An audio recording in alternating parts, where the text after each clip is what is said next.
Hello folks, welcome to Walkie Talkie. I'm going to be talking about prevent versus prevent versus prevent. And we're going to look at all the kind of differences and everything else. So Axel de Cabana had been referred to prevent 3 times and discharged within that day 3 times. The Nottingham nutter who went killing folk, he got referred to prevent, and also the Nottingham NHS mental health services failed him. He was sent to prevent and discharged the same day.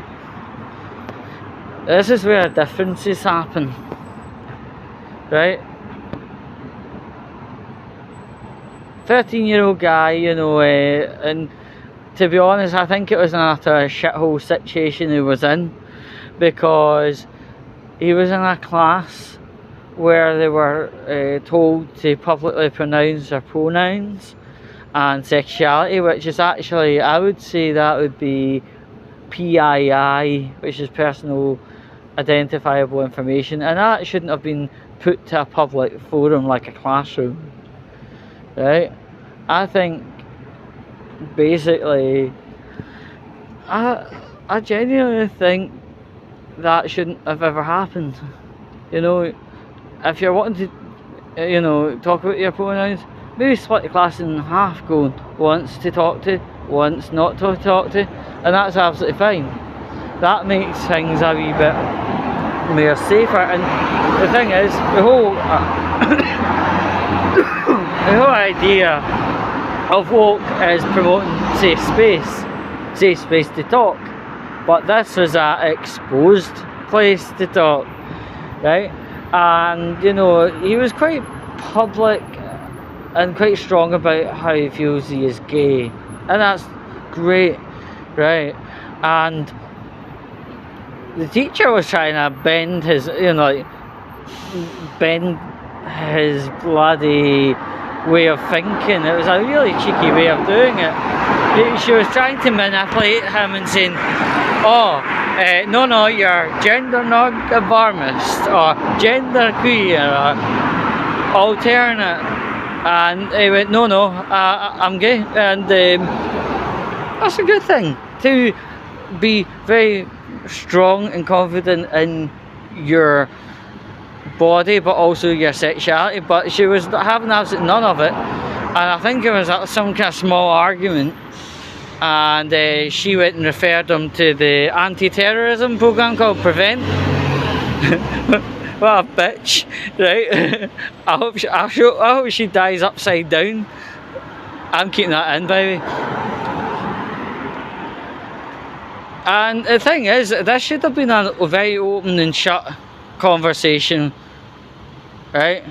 Oh, right, well, he's not a terrorist. The only horrendous thing he's ever done was stand up and be tall and brave with himself, and that is not a crime, by the way, not a crime in the slightest. But anyway, teacher referred him to prevent. Mother got interviewed for 9 hours straight, made to cry 4 times. They also took all his digital equipment off him, downloaded the whole lot. The only damn thing they could find was he liked Call of Duty and Fortnite. Now, I've got a collection of male mates, and every one of them has played Call of Duty at least once and Fortnite at least once. Are they terrorists? Are they fuck?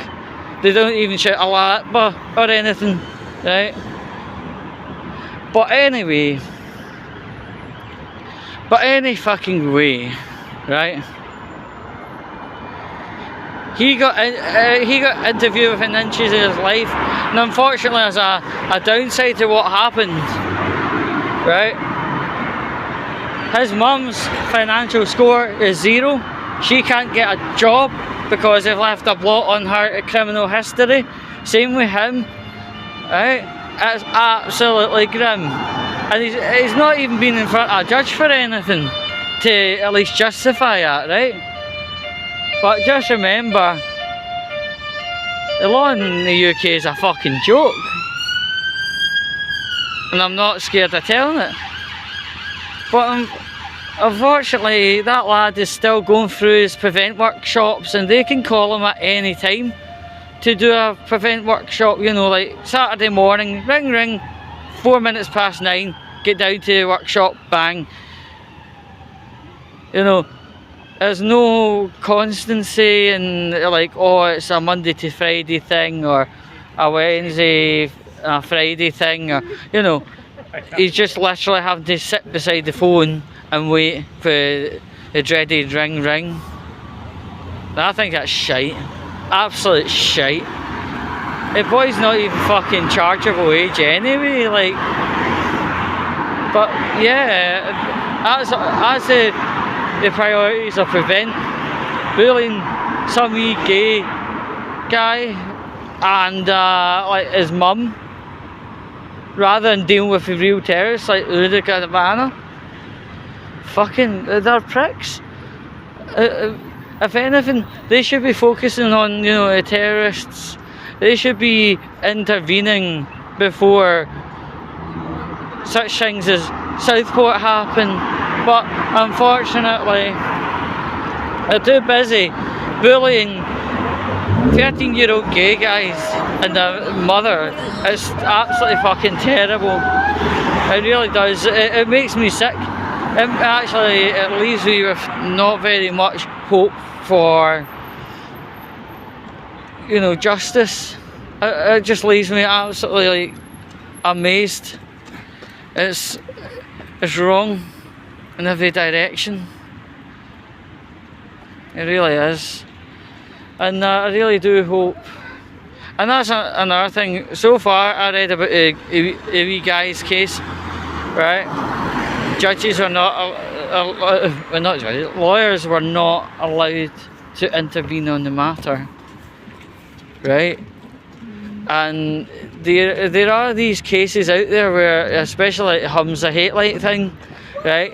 Where lawyers are completely forbidden to touch a case in any way, shape or form. But to just let this sham justice bullshit slop on unchecked. Any other thing, like, you know, maybe what's it called, you know, a fine for, what's it called, a fine for drive through red lights, or 32 and a 30, right? You can get a road lawyer involved pretty quickly, and then that's it, finished. But no, lawyers are not allowed to touch this case. But I really do hope that a lawyer, if they are ever watching this case through my video or otherwise, sit down and formulate a way of intervening, because at the end of the day, there will be an opening for what you call intervention. It's just when and at the right place, etc. And all I can say is that boy's a strong boy. He's a great boy. He's a very certain boy. He's a very confident boy. And I hope to the highest standard nothing like that changes, because as far as I am concerned, he's got my vote, and so does the mother. Anyway folks, I think it's time to wrap things